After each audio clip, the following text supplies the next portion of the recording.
I'm here to briefly introduce a technique that you might not know. So this is mainly a presentation to let you know that this technique exists and to give you some hints about what we've done with it here in Florence. Please.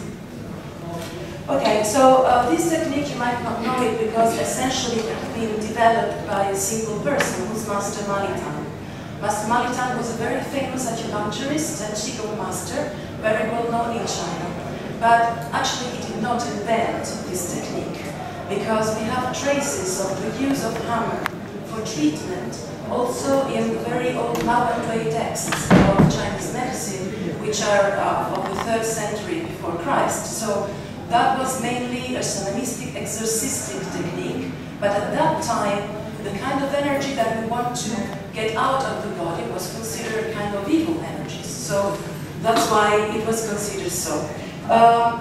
7 years ago, Professor Ma, who's the daughter of Malitang and the one who introduced this method here in Italy, came to Italy, and she's been actually coming for 20 years, but in the last 7 we have been working with a sanitary unit here in Florence, which is under the supervision of Dr. Bacchetti. So the technique is apparently very simple, because it's just rhythmic percussion on acupoints with very small rubber hammer as the one you're seeing here. Okay.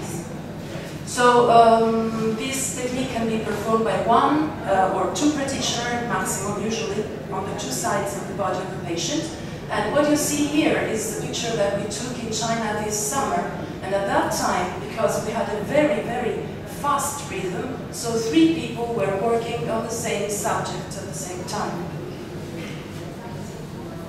So this instrument has some characteristics which are really peculiar to its use. Of course, the basis is always traditional Chinese medicine, but this instrument does not perforate the skin, so the number of points that you are treating at every session is from over 100 to 300, which means almost all the points. Points on the head and the face are treated just by the hands, not with a hammer, so it's a mixed technique in a way. The vibration and this percussion has a very specific direction, so it's always in the direction of the qi flow of the meridians. But one thing that I really want to point out is that the state of the practitioner, not only the state of health, but especially the state of mind during the treatment, is considered absolutely crucial to have a very good therapeutic effect. And I'm not saying, of course, that this is not true for all the other techniques. We all know that all the practitioner-based techniques suppose that the condition of the practitioner is important for the result. What I'm saying is that here this aspect is openly taught, and that the practitioner is asked to perform a training in Qigong, him or herself, and not just the patient. Okay? So I think that maybe the main difference that we have according to the normal TCM treatment is that here active and passive treatment must be combined. And for passive treatment, we intend the treatment that the practitioner does on the person, and for active treatment is the self-therapy. And every time we have to give self-therapy to the patients so that they can go on and not lose the results that they got through the treatments. This self-therapy is based on Qigong mainly, and sometimes, in the most difficult cases, also by a simplified protocol of self-treatment by this small rubber hammer. So I will show you now here a very preliminary analysis of clinical results, because we were not in conditions to make a real proper scientific study. It will also be difficult to do one, because these techniques are very subjective in their application. and we only had an optometric table. That's all the instruments we got. So an optometric table which is divided in tenths according to the Italian attitude. So the only measurement we could do was on the improvement of visual acuity before and after the last treatment of this sight.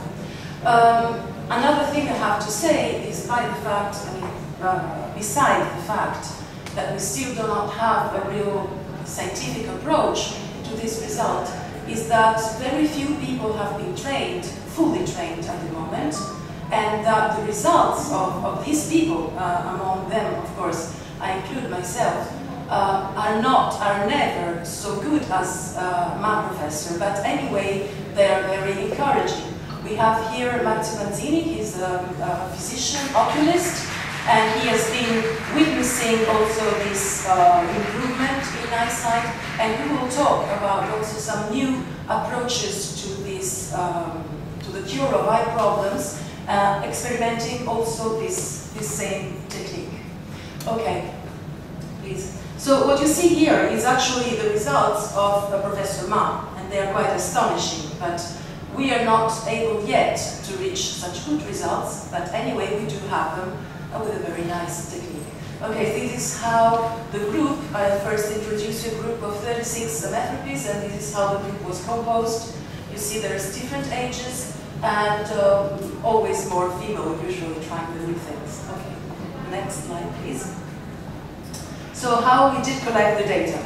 The data were collected, as I told you, just on a very normal optometric table with Italian measurement. That means that 10 on 10 equals 20 on 20 best corrected visual acuity.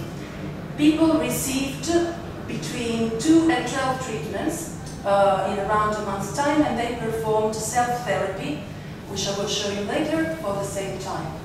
The measurements were made before the first treatment and the last one. We hope to be able to make a follow-up in winter next year when Professor Ma is coming again to Florence, hopefully. And what you see in these graphs, please, is just the delta of improvement measured in tenth. So what we see here in this first graph, despite the fact that it's quite astonishing the results that she can get, is that there is a very strict correlation between the improvement in visual acuity and the number of therapy received. So this means that here, for example, you have 10 treatments. This is case number, okay, and this is the improvement that you got in visual acuity in 10th. Okay, next one. Another thing that we can see very easily is that the improvement was age-related. So you get the best results in very young people. Okay, but this does not mean that you don't get results in others. You have to consider that the number of treatments was very limited. And for example, what you see here, which is really dramatic, it means that you had a very young girl, 8 years old, if I am not wrong, and she comes, and without glasses, she can only see the very first line of the table, and she gains 1 line at every treatment, which is almost a miracle. I mean, none of us can do that, but you need at least 3, 4, 5 treatments to get the same results. Okay. So this is the kind of self-therapy that was given to patients. And as you see, it is mainly based on 2 kinds of Qigong. The Qigong for the eyes in this case, and Qigong for the eyes plus 6 sounds Qigong, in those cases in which it was believed that the eye problem was mainly based on the condition of the inner organs. In some cases, very few here, to the Qigong self-treatment was added the self-treatment with the hammer therapy. Another thing I must say is that normally for more serious problems, these were just electrics, then the number of people that would have done the self-treatment with the hammer would have been much greater. Okay, next one please. So another thing that I want very briefly to show you is on 20 cases of amblyopia that we will hear afterwards, if you like, in the green hall by Professor Marco Manzini, also has made this kind of studies. And the first thing that we must notice here is that the age, half of the group was under 10. And this is interesting because for the children, we don't use self-therapy with Qigong. So the self-therapy, it's only hammer treatment performed by their parents. So the parents are instructed on how to perform this simple treatment and they do it on their kids. And this allows us to see what is the result of hammer treatment alone, without Qigong, at least for these young people. So this is the overall results, and as you see, there is also a quite dramatic improvement in visual acuity. Okay. And now I want to go very quickly to explain to you what are the disadvantages and advantages of this method. So the disadvantages is that mainly it's very difficult to convince people to engage in self-therapy. You might have noticed that the group we had, the first one, there was few people in the age range from 13 to 30. And that is the age range in which is mostly difficult to ask people to perform self-therapy every day. They're too busy, they have other things to think about. Also, it is very tough training. We have here some people that have been trained and they know very well that it's maybe much more difficult than acupuncture in a way. And the fact that during the treatment you need to constantly keep your attention and your energy on the patient, and you have to work at least for 40 minutes. If you're alone, you can work for 20, 25 if it's two people performing together. And you have to go very quickly from one point to another, keeping always the same rhythm. Okay? But we have a lot of advantages. So the advantages are mainly that because this instrument does not perforate the skin, so the patient is very relaxed, it's not painful. It can be used so in a very wide age range, because you can use it on newborns at 6 months babies being treated, and you can use it on very old people without any kind of problem. Actually, this instrument has been used by Professor Malitang, the father of Professor Ma Xuzhou, for many different kind of ailments, not just eyesightedness. So I'm using it also for different things, but it has up to now been taught and practiced mainly for eye disorders. How it works? The truth is that we don't know. We don't have scientific evidence, but we might suppose, as Professor Ma is telling us, that it works mainly because it improves microcirculation.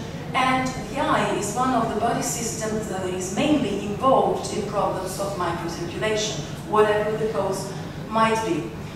So we might think of kind of progressive and degenerative illnesses as deriving from problems of microcirculation.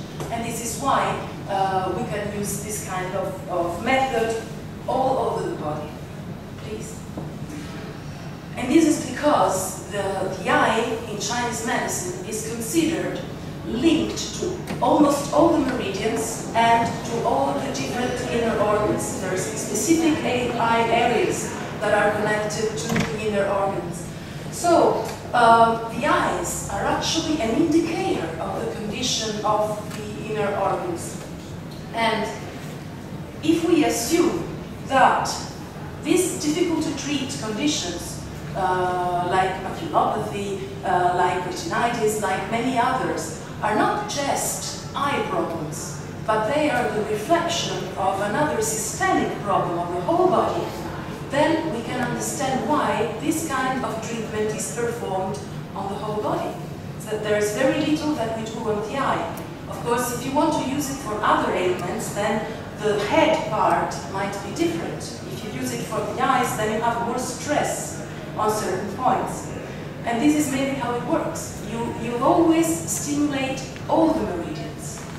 Among the points that you stimulate, you emphasize certain points or other points according to the condition, and the same is true for the massage, the part of the points on the head and face that you only do with the hands and not with the hammer. So, for these reasons, This is why we think that in order to really improve in a steady way visual acuity, you don't just have to think about the eyes, but you have to think about the whole body. And not just the body, but you need also to harmonize emotions and spirit and body through the practice of Qigong. Thank you.